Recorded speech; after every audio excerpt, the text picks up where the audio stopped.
Les soldes intéressent de moins en moins, peut-être d'ailleurs que ce sujet d'actu du jour au départ ne vous a pas intéressé, mais vous allez le voir derrière justement, ça pose énormément de questions économiques très intéressantes. On va donc analyser tout ça. Dans le reste de l'actualité aussi, on va voir bien la question des incendies en France, des nouvelles du Sri Lanka ou encore un record pour l'euro-million. Salut, c'est Hugo, j'espère que vous allez bien, que vous tenez le coup par ailleurs malgré la chaleur. On est parti pour une nouvelle plongée dans l'actualité en une dizaine de minutes. Un tournage qui se fait une nouvelle fois décidément aujourd'hui en voix off et donc sans ma tête. Pourquoi? Et bien en l'occurrence parce que je suis dans le sud cette semaine pour interviewer un pilote de Formule 1. Alors je vous en dis pas plus, petit teasing comme ça, je vous l'ai fait aussi d'ailleurs sur Instagram en début de semaine. Mais voilà, je suis dans le sud pour tout ça. Et je vous en reparlerai forcément puisque le concept et la vidéo sera disponible sur YouTube. Alors on commence avec le sujet à la une de ces actus du jour. On va parler des soldes. Et oui, les soldes qui se sont terminés hier après 4 semaines de promotion.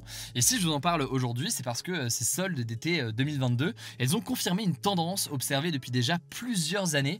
La tendance, c'est que globalement ça marche plus du tout, en tout cas de moins en moins, et donc on va voir tout ça ensemble. Vous allez voir, c'est très intéressant de comprendre les raisons derrière. Alors pour bien comprendre, selon les premières estimations, l'Alliance du commerce estime que 20% de clients en moins ont fréquenté un magasin physique en France pendant les soldes cet été par rapport à 2019. Et au niveau du chiffre d'affaires, eh bien l'Alliance du commerce chiffre la baisse à environ 10% cette année pour la période des soldes, toujours par rapport à 2019. Alors on met de côté les chiffres de 2020 et 2021 qui forcément étaient très particuliers avec le Covid. Et donc il y a une baisse entre 2019 et 2020. Mais surtout en fait, au-delà de ces deux dates, ça confirme une tendance depuis quelques années et des chiffres à la baisse depuis plusieurs années concernant les soldes. Et en l'occurrence c'est assez intéressant parce que historiquement, les périodes de soldes, dont les dates d'ailleurs sont fixées de manière très officielle par l'État français, ça a toujours été une période synonyme de hausse de la consommation et donc aussi de hausse des recettes et des ventes pour les boutiques et les différents magasins.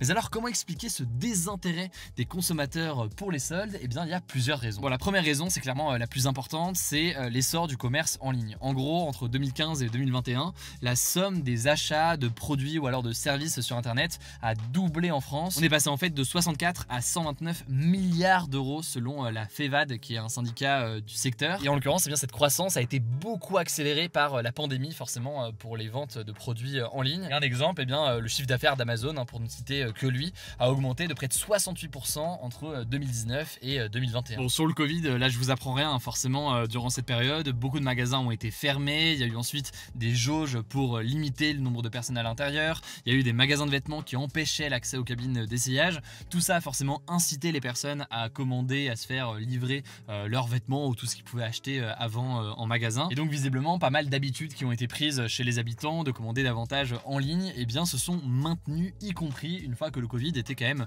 pas mal passé, ou en tout cas que les magasins avaient rouvert et repris leur rythme normal. Alors la deuxième raison qui explique cette baisse de popularité des soldes, elle est liée un petit peu à la première et à la question du commerce en ligne, c'est la question de la régulation. En fait, il faut comprendre que en ligne, il y a beaucoup moins de réglementation que dans les magasins physiques. Du coup, il y a beaucoup plus de promotions en permanence, il n'y a pas besoin d'attendre les soldes pour trouver en ligne des grosses réductions. Et par exemple, vous avez très sûrement déjà entendu, voire consommer à l'occasion du Black Friday ou alors des French Days qui existent aussi. C'est plein de moments de promotion qu'on peut trouver en ligne toute l'année parce qu'il y a moins de réglementation. Et du coup, forcément, la conséquence, c'est que le moment des soldes, comme c'était le cas avant, il a perdu de sa valeur, entre guillemets, parce que des promotions, il y en a désormais toute l'année en ligne. La troisième raison importante qu'on peut observer, c'est l'augmentation de l'utilisation de plateformes de seconde main, donc des plateformes type Le Bon Coin ou encore Vinted, etc., qui permettent d'acheter des vêtements ou des produits d'occasion.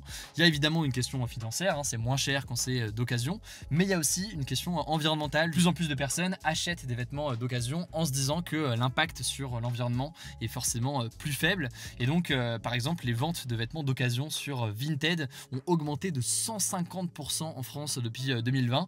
Et la plateforme aujourd'hui compte plus de 15 millions d'utilisateurs en France. Enfin, quatrième raison qu'on pourrait noter pour expliquer cette baisse des achats pendant les soldes, c'est une tendance qui est moins une tendance de long terme, mais qui est en fait plus liée à cette année 2022.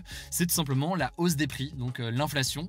Entre juin 2021 et juin 2022, je vous en ai beaucoup parlé, les prix ont augmenté en moyenne en France de 5,8% selon l'INSEE. Sauf que les salaires des gens n'ont pas augmenté aussi vite que ça. Et donc forcément, ça veut dire que beaucoup de Français ont perdu du pouvoir d'achat. Et donc avec leur même salaire qui a quasi pas bougé, voire pas bougé, forcément ils peuvent acheter moins de choses. Et d'ailleurs on observe que les dépenses pour les vêtements, produits électroniques ou encore produits de beauté ont baissé cette année, alors que normalement, eh bien, c'est les produits qui se vendent le plus pendant les soldes. Bref, tout ça pose forcément beaucoup de questions. Faut-il que les magasins physiques, disons, aient plus ou moins les mêmes règles que les magasins en ligne et les boutiques en ligne? Est-ce qu'à l'inverse, c'est les boutiques en ligne qui doivent s'adapter à ce qui se fait dans les magasins physiques? Bref, beaucoup de débats et un sujet au final économique assez intéressant sur une tendance de fond, sur la façon dont peuvent consommer les Français. N'hésitez pas en tout cas dans les commentaires sur YouTube à me dire si ce genre de sujet économique vous intéresse. Allez, on poursuit avec les actualités en bref et on commence avec cette première information. Emmanuel Macron était ce mercredi en Gironde, au sud de Bordeaux donc notamment, un département frappé depuis plus d'une semaine par de violents incendies qui ont brûlé des milliers et des milliers d'hectares de forêt. Ça donne environ 2 fois la superficie de Paris qui a été brûlée, pour vous donner un ordre de grandeur. Alors Emmanuel Macron est venu aujourd'hui saluer le travail des 4500 pompiers qui sont engagés. Des nouvelles mesures devraient être aussi mises en place dans les prochains jours pour tenter de mieux lutter contre le déclenchement de ce type d'incendie à l'avenir. Il y a noté au passage, concernant une actu qu'on évoquait hier, que l'homme qui a été placé en garde à vue ce lundi soir a été libéré. C'est donc un homme qui a été placé en garde à vue, qui était soupçonné d'avoir démarré l'un des 2 feux, puisque la piste criminelle est envisagée sur l'un des 2 feux. Mais donc les auditions et les expertises menées ont conclu qu'a priori il n'était pas impliqué dans le départ du feu de Landiras. Cela dit, donc les enquêtes se poursuivent et évidemment je vous tiens au courant dès qu'on a du nouveau. Troisième actualité, je voulais vous donner des nouvelles de la situation au Sri Lanka, donc ce pays au sud de l'Inde qui traverse une crise profonde. C'est à la fois une crise économique avec notamment une explosion des prix, mais c'est aussi une crise politique. Il y a quelques jours, on en a parlé dans les actus du jour, la population s'est soulevée, allant jusqu'à envahir le palais présidentiel et allant jusqu'à forcer le président Gotabaya Rajapaksa à fuir son pays et à démissionner. Et bien en l'occurrence, ce mardi, son successeur, qui aura donc la lourde tâche de sortir le pays de cette crise, a été élu par le parlement sri-lankais. Il s'agit en l'occurrence de l'ancien premier ministre Ranil Wickremesinghe, désolé pour la prononciation. Le truc qui pose problème, c'est que cette élection ne satisfait pas une grande partie des manifestants, notamment une partie des jeunes qui estiment que cet ancien premier ministre est trop lié justement au précédent dirigeant et donc qu'il ne fera pas changer les choses. On verra donc ce qu'il en est et si les manifestations se poursuivent dans les prochains jours. Quatrième actualité, on a des nouvelles concernant l'affaire entre Elon Musk et Twitter. Il y aura bel et bien un procès en octobre 2022. Alors pour ceux qui n'avaient pas suivi, Elon Musk, qui est donc le patron de SpaceX ou encore de Tesla, avait décidé il y a quelques mois d'acheter le réseau social Twitter pour 44 milliards de dollars. Sauf que, il y a quelques jours, le 8 juillet, il s'était finalement retiré de cet accord d'achat, ce qui n'a forcément pas du tout plu à Twitter, qui a lancé depuis des poursuites contre lui, dans le but potentiellement de le forcer à respecter son engagement et donc racheter Twitter, ou en tout cas d'avoir à minima un dédommagement. Alors Elon Musk, en cas de procès, avait demandé un procès pour 2023. Twitter, de son côté, voulait un procès le plus rapidement possible pour éviter la période d'incertitude qui paralyse un petit peu l'entreprise en ce moment.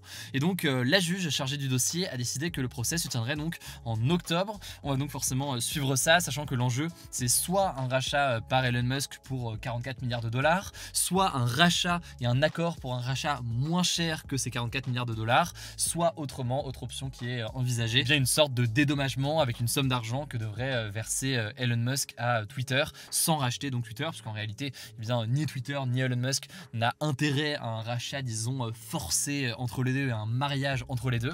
On verra donc ce qu'il en est au mois d'octobre. Dernière information un petit peu plus légère pour terminer, et avant le flashback du jour, le jackpot historique de l'euro-million de 230 millions d'euros a été remporté ce mardi soir.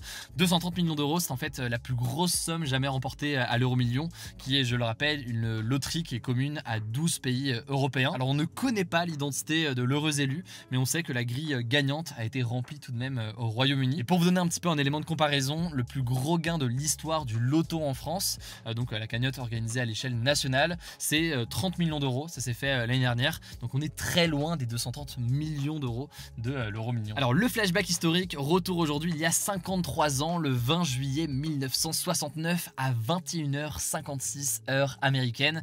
L'américain Neil Armstrong à ce moment-là devenait le premier humain à marcher sur la Lune. Ça s'est fait dans le cadre de la mission Apollo 11. Au total, il y a 12 hommes, tous américains, qui ont marché sur la Lune lors de 6 voyages qui se sont déroulés entre 1969 et 1972. Et aujourd'hui, il faut bien voir, et là aussi on en a parlé il y a quelques jours, que les États-Unis comme la Chine ont réengagé des programmes spatiaux pour tenter de renvoyer des humains sur la Lune d'ici 2030. On verra donc tout ça, ça promet d'être assez passionnant et de poser beaucoup de questions. Alors pas de débat aujourd'hui, aujourd'hui, du coup, ce sera tout pour cette nouvelle plongée dans l'actualité en une dizaine de minutes. Comme d'habitude, si vous avez des questions, des suggestions, quoi que ce soit, n'hésitez pas dans les commentaires, je lis ça chaque soir. En description, je vous mets des liens pour en savoir plus, ça vous le savez aussi. Rendez-vous sur Instagram aussi pour découvrir d'autres contenus exclusifs. Prenez soin de vous, prenez soin de vos proches, et puis on se dit à demain du coup pour de nouvelles actus.